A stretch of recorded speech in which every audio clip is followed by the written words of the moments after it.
పోరాటమే శ్వాసగా, కష్టమే ఆయుధంగా కేసీఆర్ గారి అసాధారణ జీవిత కథ.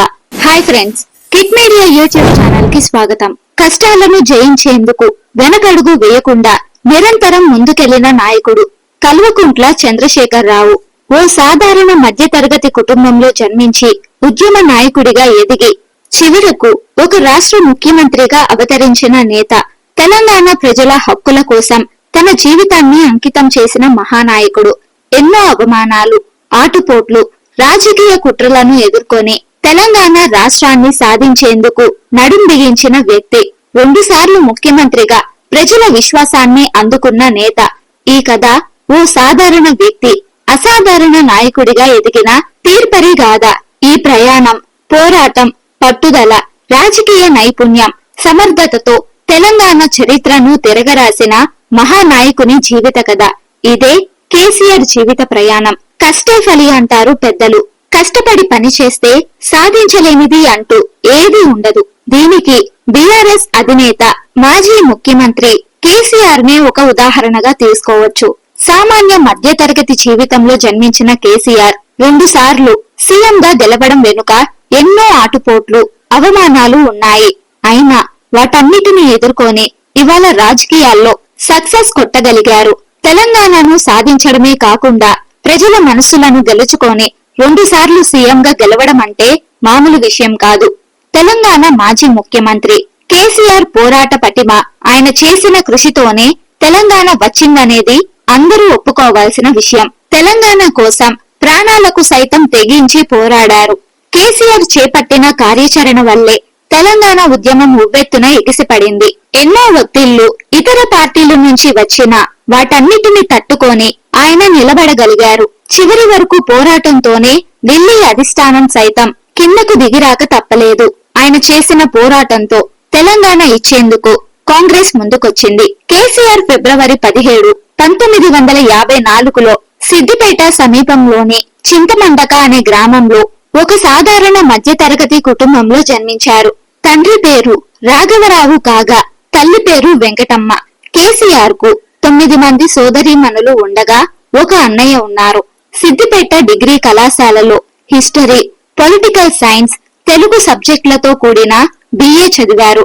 ఆ తరువాత హైదరాబాద్ లోని ఉస్మానియా యూనివర్సిటీలో తెలుగు సాహిత్యంలో MA డిగ్రీ పూర్తి చేశారు. 1969 ఏప్రిల్ 23న శోభాతో కేసీఆర్ కు వివాహమైంది. కుమారుడు కేటీఆర్ మాజీ IT మినిస్టర్, కూతురు బీఆర్ఎస్ ఎమ్మెల్సీగా ఉన్న విషయం మనకు తెలిసిందే. కేసీఆర్ కు కాలేజీ రోజుల నుంచే రాజకీయాలపై ఆసక్తి ఉండేది. కాలేజీలో చదువుకునే సమయంలోనే విద్యార్థి సంఘం అధ్యక్ష పదవికి పోటీ చేశారు. ఆ తరువాత కాంగ్రెస్ పార్టీ నుంచి రాజకీయ ప్రస్థానం మొదలుపెట్టిన కేసీఆర్ మెదక్ జిల్లాలో యూత్ కాంగ్రెస్ నాయకుడిగా పనిచేశారు. కాంగ్రెస్ నాయకుడు అనంతుల మదన్ మోహన్ ను కేసీఆర్ తన రాజకీయ గురువుగా భావించేవారు. విశ్వవిఖ్యాత నందమూరి తారక రామారావుకు కేసీఆర్ వీరాభిమాని. దీంతో ఎన్టీఆర్ మీద ఉన్న అభిమానంతో 1983లో కాంగ్రెస్ పార్టీకి రాజీనామా చేసి తెలుగుదేశం పార్టీలో చేరారు. 1983 ఎన్నికల్లో తన రాజకీయ గురువైన మదన్ మోహన్ పై కేసీఆర్ పోటీ చేసి కేవలం 877 ఓట్ల తేడాతో ఓటమి చెందారు. ఆ తరువాత జరిగిన 1985, 1989, 1994, 1999, 2001 ఎన్నికల్లో వరుసగా సిద్దిపేట నియోజకవర్గం నుంచి టీడీపీ తరపున ఎమ్మెల్యేగా గెలిచారు. 1990లో మెదక్, నిజామాబాద్, ఆదిలాబాద్ జిల్లాల టీడీపీ కన్వీనర్ గా పనిచేశారు. 1992 నుండి 1993 కాలంలో పబ్లిక్ అండర్ టేకింగ్ చైర్మన్ గా పనిచేసిన కేసీఆర్ 1987 నుండి 1988 మధ్య కాలంలో ఎన్టీఆర్ కేబినెట్ లో మంత్రిగా పనిచేశారు. ఆ తరువాత 1996లో చంద్రబాబు కేబినెట్ లో రవాణా శాఖ మంత్రిగా పనిచేయగా 2000 నుంచి 2001 వరకు డిప్యూటీ స్పీకర్ గా పనిచేశారు. 2001 ఏప్రిల్ 21న కేసీఆర్ డిప్యూటీ స్పీకర్ టీడీపీకి కేసీఆర్ రాజీనామా చేశారు. ఏపీ నాయకుల పాలనలో తెలంగాణ వివక్షకు గురవుతుందని ప్రత్యేక రాష్ట్రం ఏర్పాటే లక్ష్యంగా 2001 ఏప్రిల్ 27 తెలంగాణ రాష్ట్ర సమితి పార్టీని స్థాపించారు. తెలంగాణ ఇస్తామని హామీ ఇవ్వడంతో 2004లో కాంగ్రెస్ తో పొత్తులో కరీంనగర్ నుంచి ఎంపీగా కేసీఆర్ గెలిచారు. 2004 నుంచి 2006 వరకు యూపీఏ ప్రభుత్వంలో కార్మిక శాఖ మంత్రిగా పనిచేశారు. ప్రత్యేక తెలంగాణ డిమాండ్ ను నెరవేర్చడం లేదనే కారణంతో యూపీఏ నుంచి బయటకొచ్చి 2006లో ఎంపీ, మంత్రి పదవులకు రాజీనామా చేశారు. ఆ తరువాత జరిగిన ఉప ఎన్నికలలో కరీంనగర్ ఎంపీగా 2 లక్షలకు పైగా ఓట్లతో జీవన్ రెడ్డిపై గెలుపొందారు. 2008లో తెలంగాణ రాష్ట్ర సాధన కోసం మళ్లీ టీఆర్ఎస్ ఎంపీలు, ఎమ్మెల్యేలందరూ రాజీనామా చేయగా ఆ ఉప ఎన్నికలలో కరీంనగర్ లోక్సభ స్థానం నుంచి 15,000కు పైగా మెజారిటీతో కేసీఆర్ గెలిచారు. 2009లో మహబూబ్ నగర్ పార్లమెంట్ స్థానం నుంచి ఎంపీగా కేసీఆర్ గెలిచారు. అలాగే 2014లో గజ్వేల్ నియోజకవర్గం నుంచి ఎమ్మెల్యేగా, మెదక్ పార్లమెంట్ స్థానం నుంచి ఎంపీగా కేసీఆర్ గెలిచారు. తెలంగాణ ఏర్పడిన తరువాత రాష్ట్ర అసెంబ్లీకి జరిగిన తొలి ఎన్నికలలో బీఆర్ఎస్ విజయం సాధించడంతో జూన్ 2, 2014న సీఎంగా కేసీఆర్ బాధ్యతలు చేపట్టారు. ఆ తరువాత 2018 ముందస్తు ఎన్నికల్లో మరోసారి గెలిచి సీఎం అయ్యారు. 9 ఏళ్ల పాలనలో రైతు బంధు, దళిత బంధు, షాదీ ముబారక్, కళ్యాణ లక్ష్మి, పేదలకు డబుల్ బెడ్రూమ్ ఇల్లు అలాంటి అనేక సంక్షేమ పథకాలతో ప్రజలకు కేసీఆర్ దగ్గరయ్యారు. జూన్ 2022లో భారత రాష్ట్ర సమితిని కేసీఆర్ ప్రకటించగా అక్టోబర్ 5న దసరా పండుగ రోజు టీఆర్ఎస్ పేరును బీఆర్ఎస్ గా మారుస్తూ తెలంగాణ భవన్ లో తీర్మానం చేశారు. ఆ తర్వాత ఆ పేరుకు ఈసీ కూడా ఆమోదం తెలిపింది.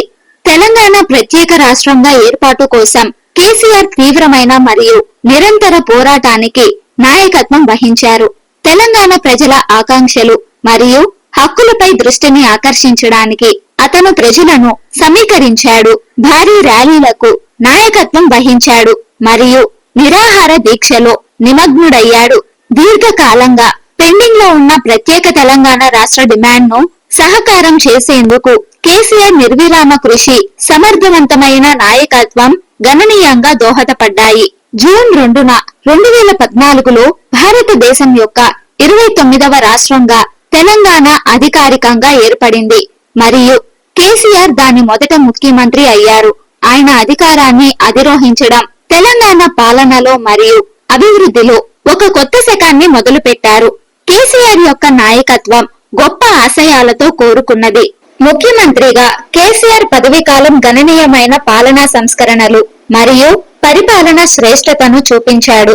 బ్యూరోక్రసీని క్రమబద్ధీకరించడానికి, సామర్థ్యాన్ని పెంచడానికి మరియు పాలనలో పారదర్శకతను పెంపొందించడానికి అతను వినూత్న చర్యలను ప్రవేశపెట్టాడు. తెలంగాణ రాష్ట్ర పోర్టల్ వంటి సాంకేతికతతో నడిచే కార్యక్రమాలను కేసీఆర్ అమలు చేశారు. ఇది సేవా పట్వాడాను మార్చింది మరియు పౌరులు ప్రభుత్వం పరస్పర అనుసంధానాన్ని మెరుగుపరిచింది. కేసీఆర్ నాయకత్వంలో తెలంగాణ గణనీయమైన ఆర్థిక అభివృద్ధి మరియు పారిశ్రామిక అభివృద్ధిని సాధించింది. పెట్టుబడులను ఆకర్షించడంలో కూడా ముందుగా ఉండి వ్యవస్థాపకతను ప్రోత్సహించడం మరియు అనుకూలమైన వ్యాపార వాతావరణంలో సృష్టించడంపై ప్రభుత్వం దృష్టి సారించింది. Telangana industrial policy, T hub మరియు ఇన్నోవేషన్ పాలసీ వంటి కార్యక్రమాలు పారిశ్రామిక అభివృద్ధికి దారితీశాయి. ఉద్యోగాల రూపకల్పన మరియు ఆర్థిక సమృద్ధికి ఎంతగానో తోడ్పడ్డాయి. తెలంగాణ ఆర్థిక వ్యవస్థలో వ్యవసాయం రంగం కూడా ప్రాముఖ్యతను గుర్తించిన కేసీఆర్ ఈ రంగాన్ని పునర్జీవింప చేయడానికి మరియు రైతుల అభ్యున్నతికి పరివర్తనాత్మక చర్యలను అమలు చేశారు. రైతు బంధు పథకం, కాళేశ్వరం లిఫ్ట్ ఇరిగేషన్ ప్రాజెక్టు మరియు మిషన్ కాకతీయ చొరవ రైతులకు ఆర్థిక సహాయం, నీటి పారుదల సౌకర్యాలు మరియు మెరుగైన వ్యవసాయ పద్ధతులను అందించడానికి ఉద్దేశించిన కొన్ని ముఖ్య కార్యక్రమాలు. కేసీఆర్ ప్రభుత్వం సామాజిక సంక్షేమం మరియు సమ్మిళిత అభివృద్ధికి ప్రాధాన్యతను ఇచ్చాడు.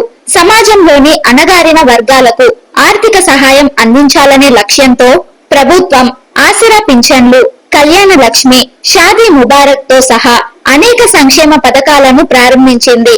నవజాత శిశువుల తల్లులకు నిత్యావసర వస్తువులను అందించే కేసీఆర్ కిట్ పథకం అంతర్జాతీయంగా ప్రశంసలు అందుకుంది.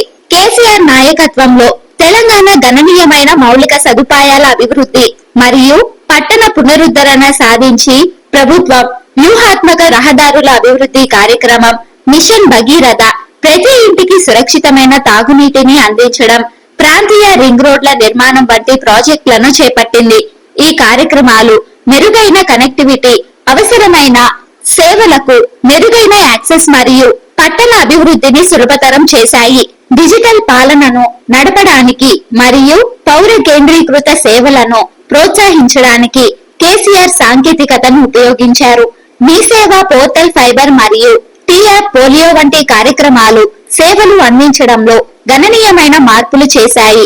ప్రభుత్వం సేవలను ప్రజలకు సులభంగా అందుబాటులోకి తెచ్చాయి. డిజిటల్ గవర్నెన్స్ లో రాష్ట్రం చేస్తున్న కృషికి జాతీయ స్థాయిలో గుర్తింపు లభించింది.